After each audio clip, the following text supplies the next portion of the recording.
when we're getting into the car, he said to us, "Mom, maybe they're going to find out you have Siamese twins."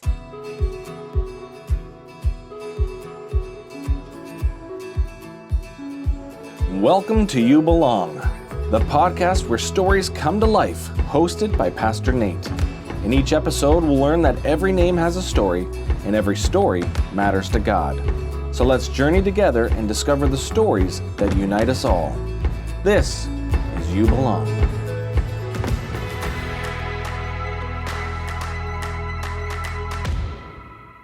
I'm so glad to have my friends Darrell and Darlene with me today. I'm so glad you're here and to remind us that every name has a story and every story matters to God. So what I want to do, I just want to have a conversation with you. And so how would you just tell me where you came from and where did you go? It doesn't matter who wants to start. What about you? I'll start. Well, I grew up in Napan, Center Napan, New Brunswick. And that's important because Darrell came from Napan Bay. So he had to come up 2 kilometers to get away. We grew up there. I'm the oldest of a family of 8. 8? Yeah. How many boys? 3 boys. 3 boys, okay. 5 girls. Oh, man. Yeah. And my dad worked in a little grocery store from the age of 15 until I graduated school. Okay. And then he went to work at blocking trailers that people sold and set them up. And then he ended up working for CFB Chatham as the maintenance supervisor of grounds and maintenance. So he did really well for himself. Oh, very cool. And Mom was a stay-at-home mom. And we never had a babysitter except at Christmas time. I guess we got so many kids, Yeah. eh? Who babysat all those kids? Mom. Mom did. Mom raised us. Mom raised us. She raised you? And she had a 4-month-old baby. Okay. And she welcomed in one of my cousins, whose mom was going back to teach. So she raised him too. So he was there Monday to Friday until supper time, and one more mouth to feed. But Mom could do it. Mom was a very frugal person, but very resourceful. And she could feed 6 of us on a can of soup and a can of water. And we never went hungry because she made homemade bread every day. She baked every day, always had sweets. So we were happy family. And so I grew up in a very stable home. And then when I was 12, though, I moved in with my grandmother. My grandfather passed away at 64. And I moved in with my grandmother, took everything I owned, and never slept another 10 days in my mom and dad's house until Mom was getting sick. And in her last days, I spent more time at my mom and dad's, which was right next door than I did growing up. Was it just you who went and lived with your grandmother? Just me. And so, your mom's just like, I know I've got a bunch of other kids here, but... I got 7, so... Okay. You're only next Jumped door. in. How are you the oldest of the kids? Or I'm the oldest. The oldest of the kids, okay. Yeah, Oh, very cool. and it was my job. And your job. Very cool. I just did it. What about you there, Darrell? What about you? What's your story? Where'd you come from? I come from Napan Bay, the best part of Napan. Went up the road 2 miles, found a girl. My father was a tug captain, so I grew up on the water. A tug captain? So that's how I spent all my spare time was with my father on the boat. So I didn't get to play a lot of hockey or baseball. Mostly was always with him, or I started work at a very young age.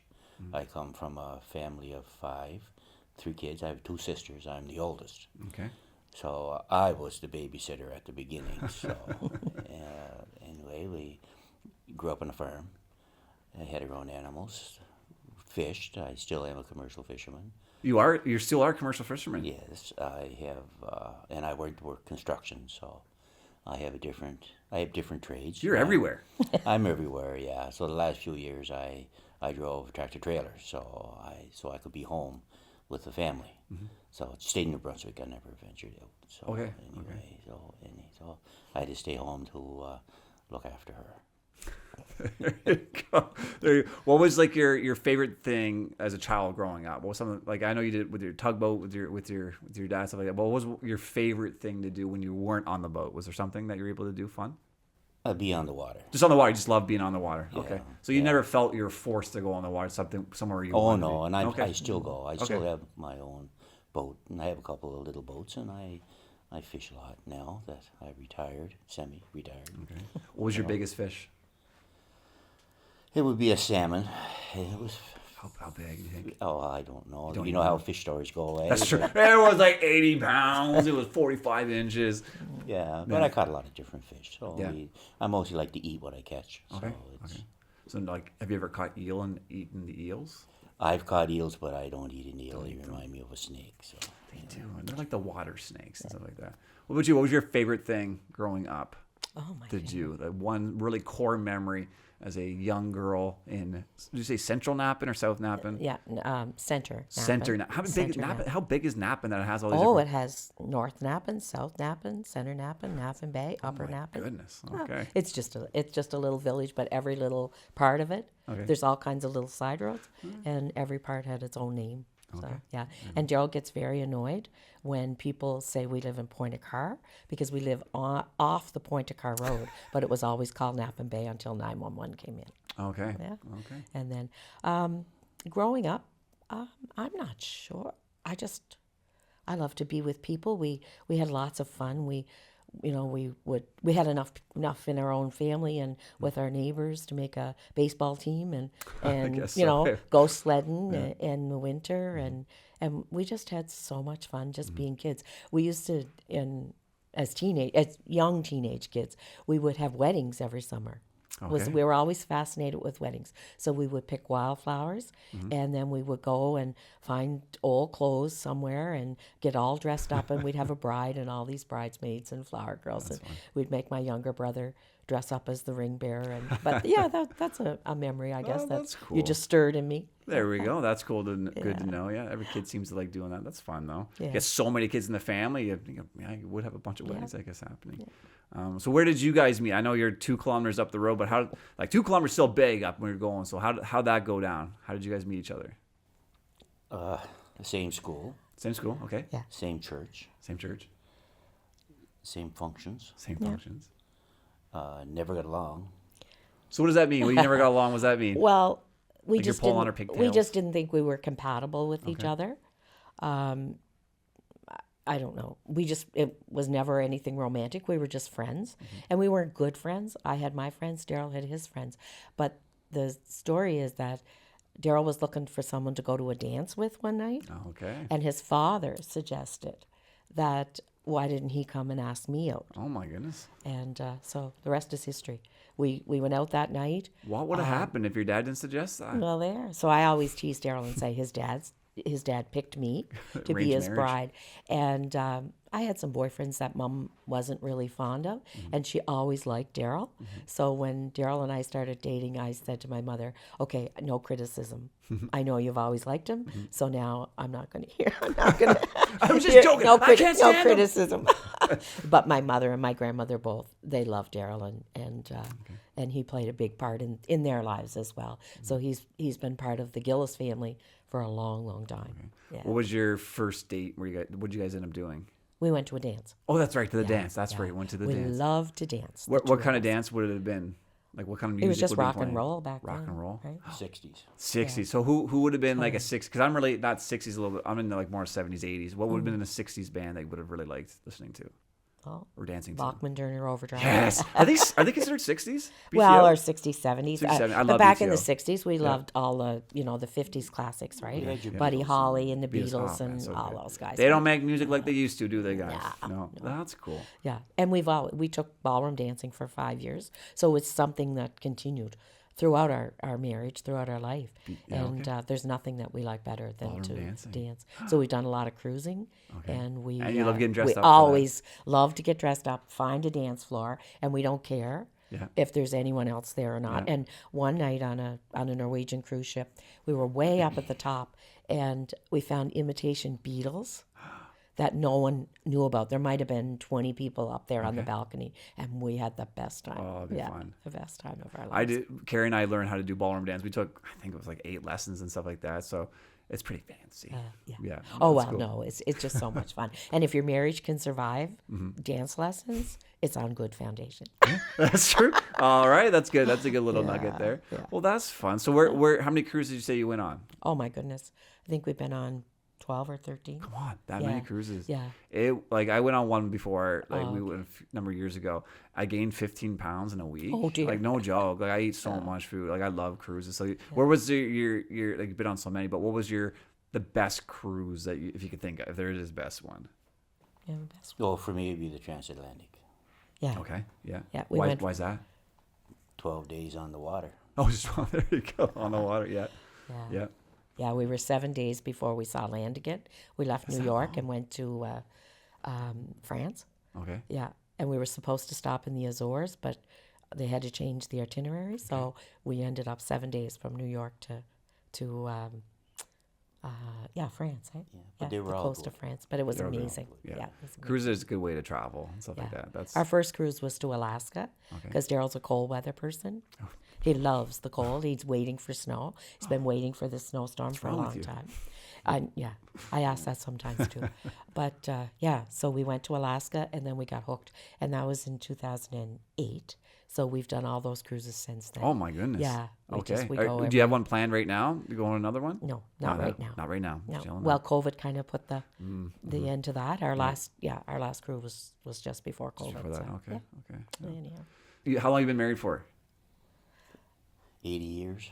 It might feel like 80. No, 45 years. this year. 45? Yeah, Just 45 five years short. passed in September. Okay. And we dated 5 years before we were married. Okay, so you've been together for 50 years then? Yeah. Yeah. Yeah. But you've been, not really, you weren't We're friends friends before forever. that. Yeah. Yeah. Yeah. Like friends, but not. We sang in the same choir at church, Mm-hmm. and he took us to choir practice and that. But Darrell used to always have his father had a big station wagon and got his license when he was 16, so he always had a carload of girls.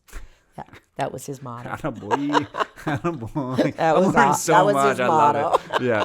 Get on in, get my station wagon. That's so good. That's so good. Very good. And so do you guys have kids? How many kids do you guys have? What does it look like for you guys? You Go want me- ahead, dear. You're doing great. We have 2 grown children. Okay. Yeah, Jeremy's going to be 40. He's just turned 45. Okay. No, that's not right.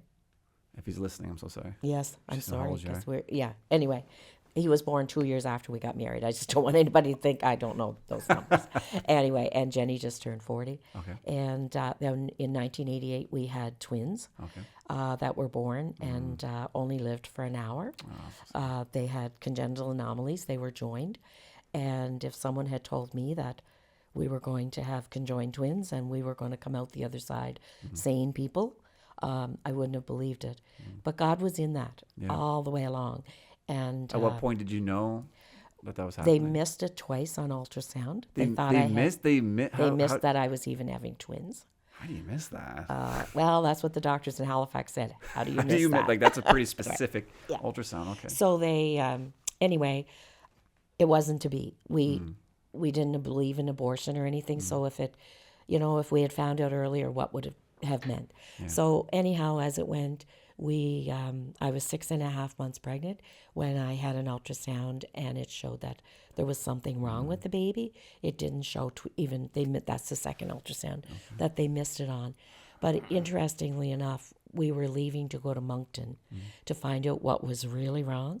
And Jeremy was, he was 8 at the time, and he was quite a grown-up little 8-year-old, and he always had lots of questions and that.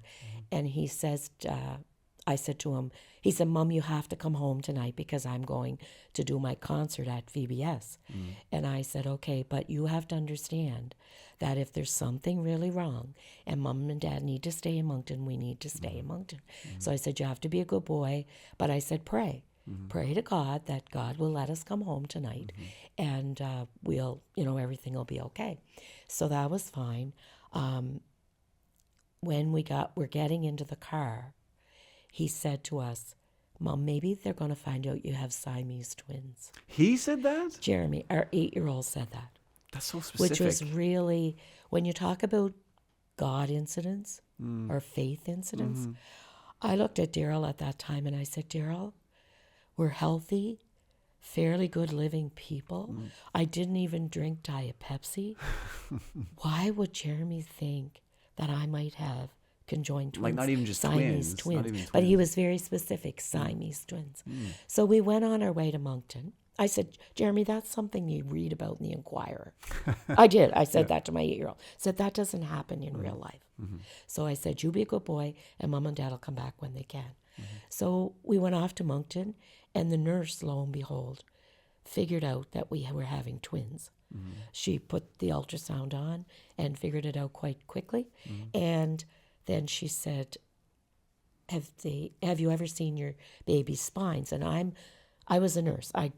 My career was in nursing. Okay. I was a neonatal nurse for a long time. So you've seen a lot of babies then, obviously. Seen a lot of ultrasounds, seen a lot of yeah, babies. yeah. And at that point in time, I was working in public health, and I was working with special needs kids. And I said to her, no, I haven't seen the spine, and that's been a big concern because I think there's something wrong. And I've thought from the beginning there's something wrong. But I've worked with a lot of spina bifida babies, and I'm wondering if that's the problem. So she continued on, and I said, I noticed that there was 2 little markers, and it looked to me like there was 2 heads. And I said, that looks like twins to me. And she said, let me see. It might just be a reflection. So she continued on. She did the ultrasound, and then she said, I can see the legs, and I can see 2 heads. But she said, I can't really figure out what else is going on. And Darrell said, do you think it's Siamese twins? And she just stopped.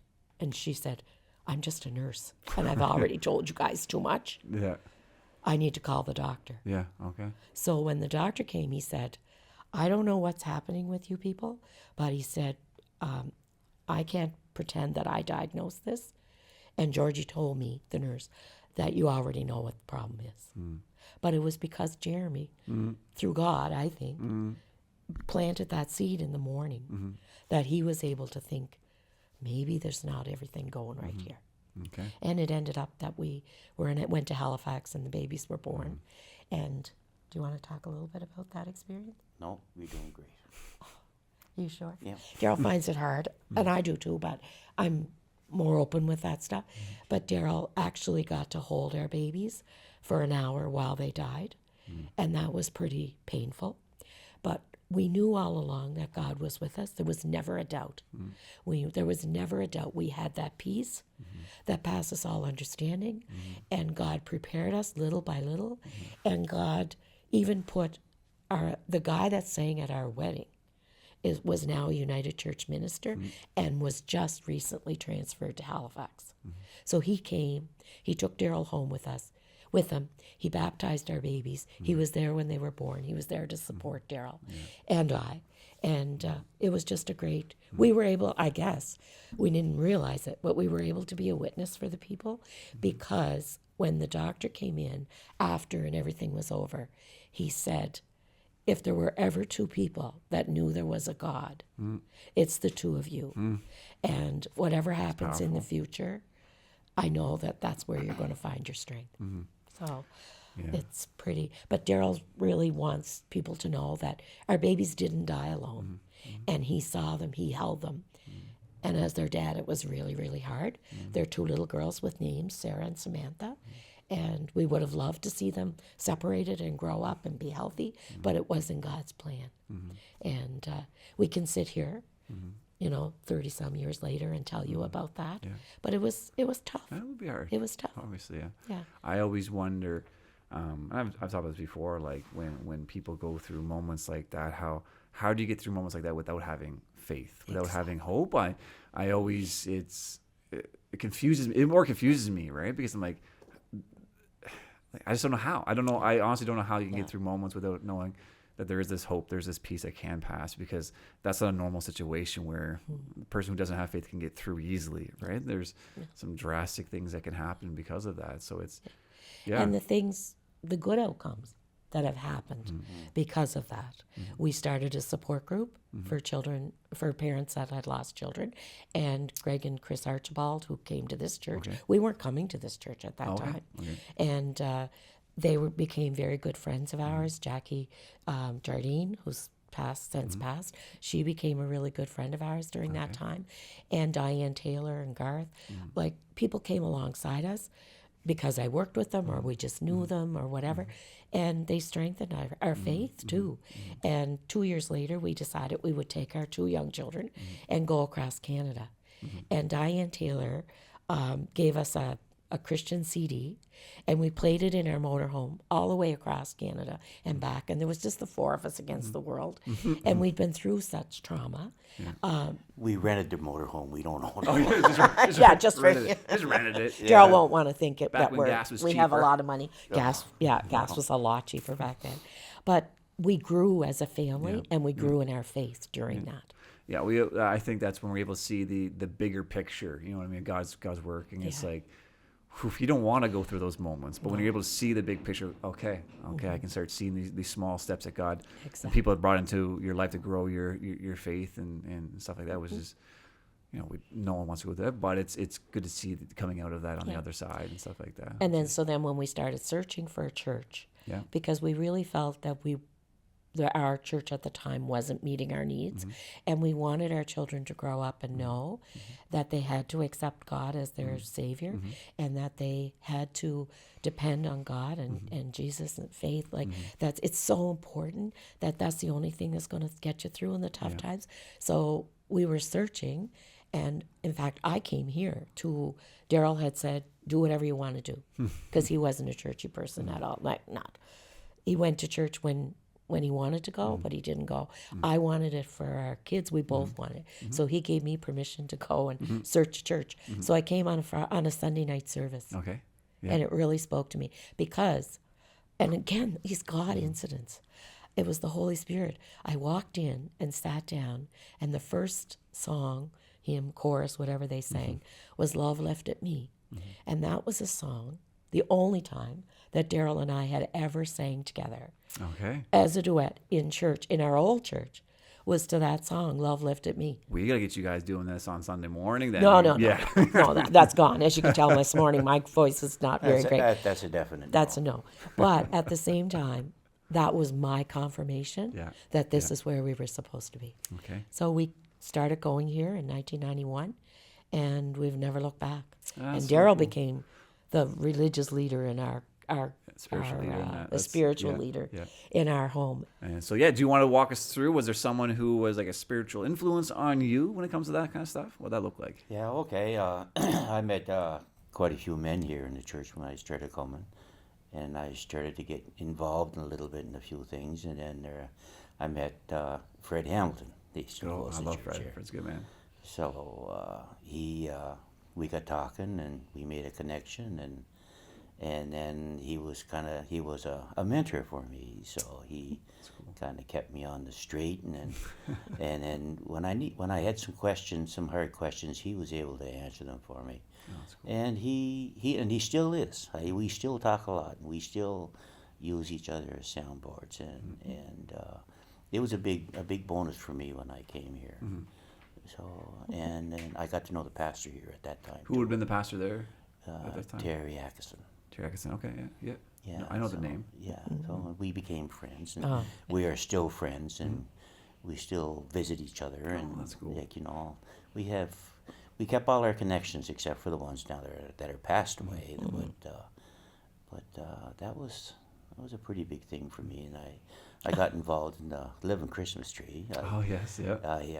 I was in that for 25 years. Oh my goodness. Actually, so and it was a certain group of us characters that got together that we were kind of the rowdy bunch. I can't for imagine lack being of rowdy. A better word, but great friendships. But you need a little bit of lightness in it too. It can't be serious all the time. Yeah.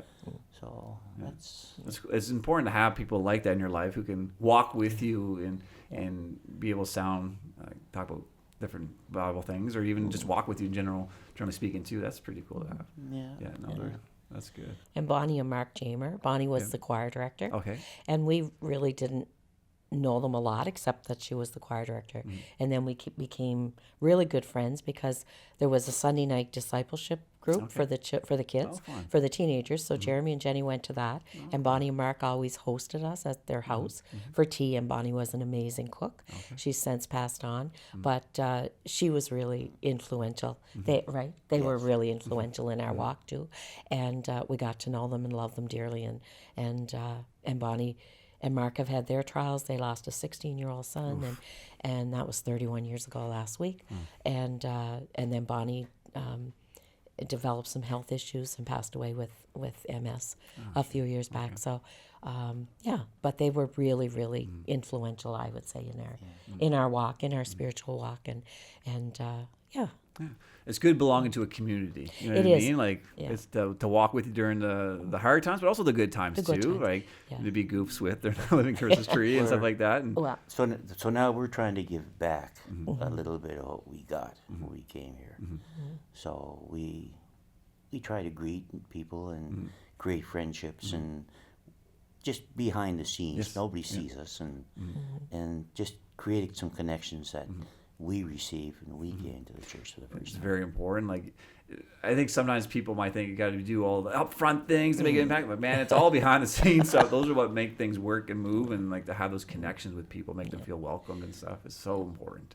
and we love to host things, and Darrell spearheaded the smelt fry for a number of years here, because he fish smelts, and he Yeah. referred to that back in the beginning about the commercial fisher license. He yeah. has a smelt license, and so he used to always make the catch. Then they went out and they developed all these games and hung nets, fishing nets in the fellowship hall, and we had a great time. And that's fun. oh yeah, and that started from a in-home situation where we had a few people, and then of course I mentioned, I think, that we usually invite 40 people to our house, and then it got too big. 100 people wanted to come, so we hosted it here for many years fun. at the church. But it was a great way, like you say, fellowship is so important, and I think when churches get big, like the Point Church is now, that it's still really important to stay grounded and to stay making opportunities for people, families to come together and have fun. So yeah, community in churches is always so important. So I love hearing about that kind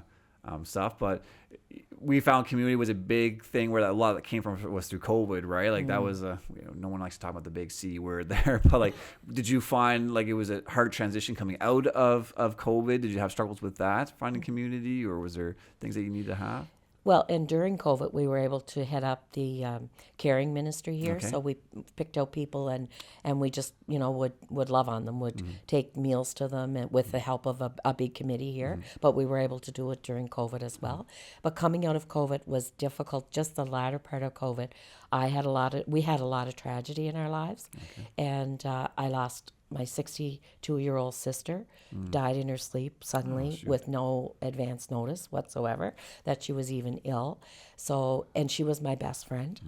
She was 3 years younger than me. I always teased her that she was older than me, but she was my go-to person.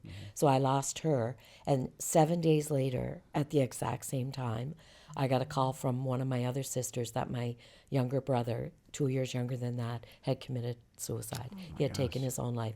And that was another very unexpected. He was a happy-go-lucky, shy person, lived with my parents, never married. And that was just a terrible shock.